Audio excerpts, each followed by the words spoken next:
Howdy folks, and welcome to the Hillbilly Kitchen. Today we're going to be making Miss Phyllis Stokes' forgotten 50s lime jello dessert.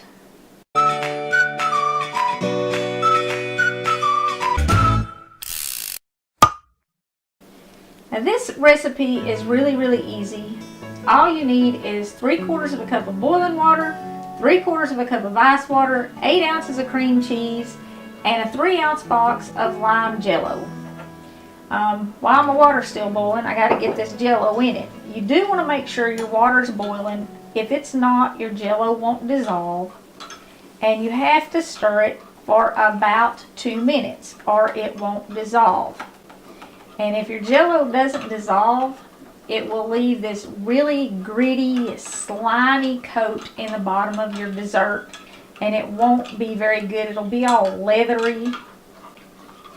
So you just stand and stir for 2 minutes, which is the hardest part of this. A lot of you watched Phyllis's videos and you know who Phyllis is. A lot of you were praying for her. You know that she was another YouTube cook, and she has actually been around longer than I have. She was one of the people who kind of helped inspire me to start making YouTube videos. I figured if Phyllis could do it, I could do it. YouTube is kind of a young person's place, and sometimes it's harder for those of us who are a little more mature to get the courage to start making videos. So, like I said, Phyllis was one of those people who kind of inspired me to do it. You know, she was my age, a little older than me actually, and if she could do it, I figured I could do it. And like many of you, I have been watching her channel since last summer when she lost her husband and she announced that she had cancer.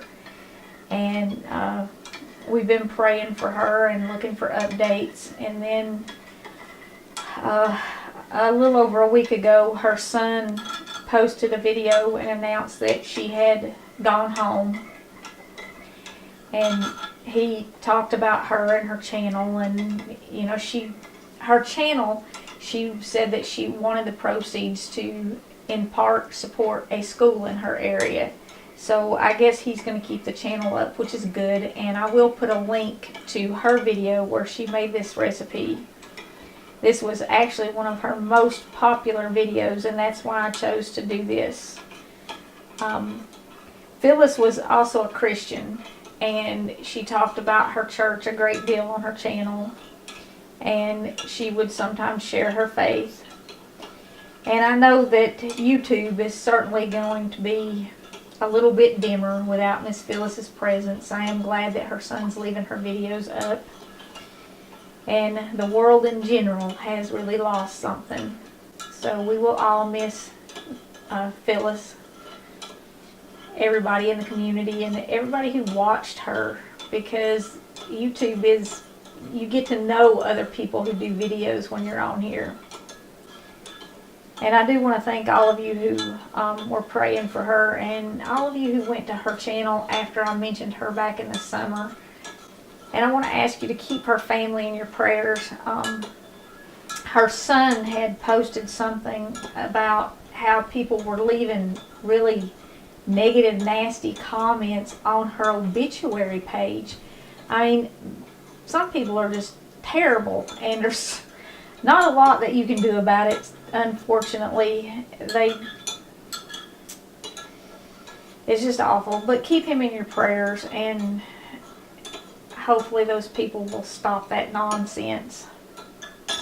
Anyway, once you've stirred your jello for about 2 minutes, and you can see it turns clear, you can see through it. Once it gets to that point where you can see through it and you don't have any little bits left in the bottom of your bowl or your cup or whatever you're mixing it in, you know it's dissolved. Now you can mix this in anything you want to. You can use a mixer for it, but like Miss Phyllis said, if you put this in a mixer, when the beaters hit that cream cheese, it's just going to slop it everywhere and it's going to make a terrible mess.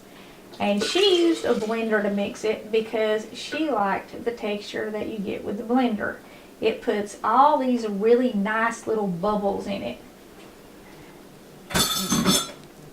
So we're going to use a blender too. And all you do is pour your Jello in the blender and then carefully drop your cream cheese because it will splash. And you do want this cream cheese at room temperature, so sit it out and let it get soft.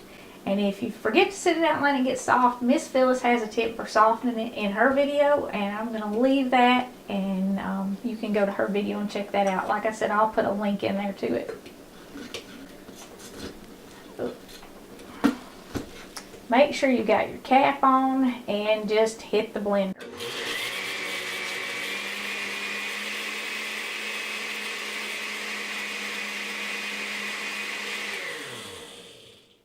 You'll see it turn this kind of milky color, and you'll also see all the little chunks of cream cheese kind of disappear. That's what you want, and as soon as you get that, you turn it off. It just takes a second. And you can use just 3/4 of a cup of cold water, but if you do the 3/4 of a cup of ice water, it will set very fast. It will set in about an hour.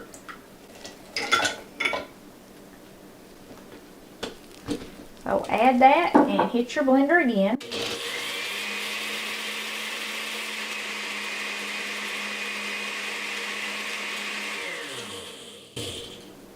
Okay, the ice chunks, you can see little clear ice chunks in there. You do want to blend it until those disappear.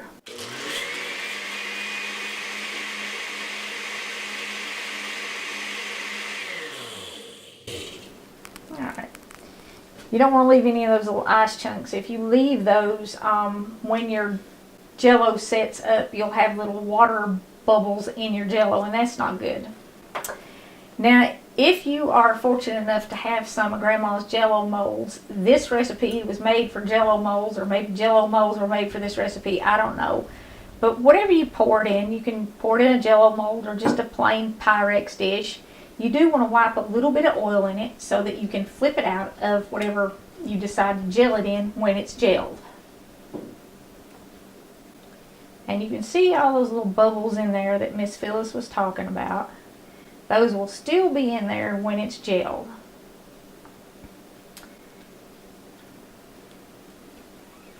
A lot of people will add pineapple to this, crushed pineapple, and pecans.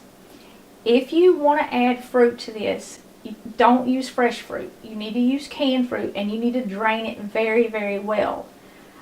If you can put any kind of canned fruit in it as long as you drain it good. But if you put fresh fruit in it, like strawberries or some other kind of berry, what will happen is that the sugar in the Jello will draw the moisture out, or the juice out of the fruit, and it will keep your Jello from setting up, so it will never get firm. If you want fresh fruit, wait until it's gelled and then garnish it with the fresh fruit. Okay, so all you're going to do now is you're going to put this in the refrigerator for about an hour, hour and a half. It could take up to 2 hours, but if you use the ice, probably an hour is going to do it. If you don't use the ice, it's going to take 2 to 4 hours. Okay, and in about an hour, if you use the ice, you're going to have this really nice, solid, foamy green Jello dessert. And you can make this with any flavor. Miss Phyllis says it tastes like sherbet with the cream cheese. The combination of the cream cheese and the Jello kind of gives you the flavor of sherbet. And it should flip right out of here.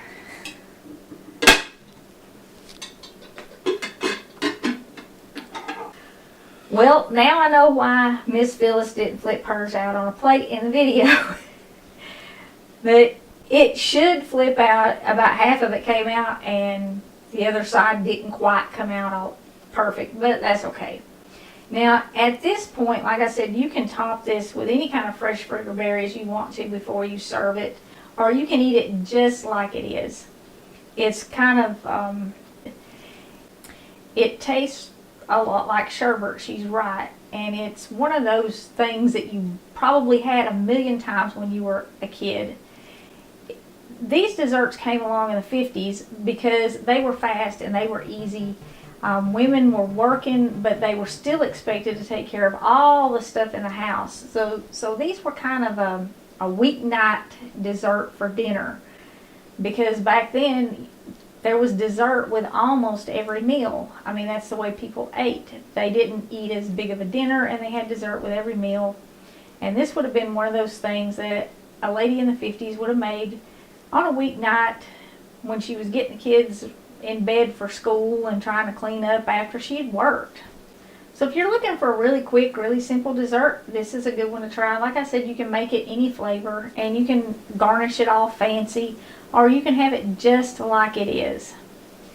If you haven't ever been to Miss Phyllis's channel, you might want to go check that out. I will put a link to her video where she did this recipe and to her channel.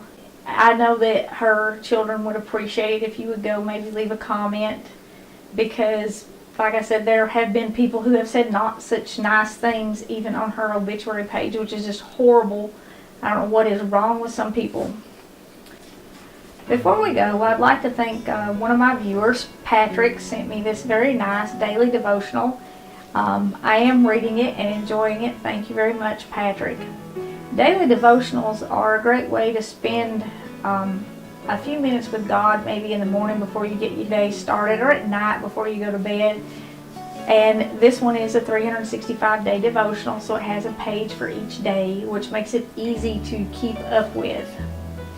If you've never used a devotional, it's a good way to grow your faith in just a few minutes a day. So you might want to try that if you're looking for some ways to grow your faith.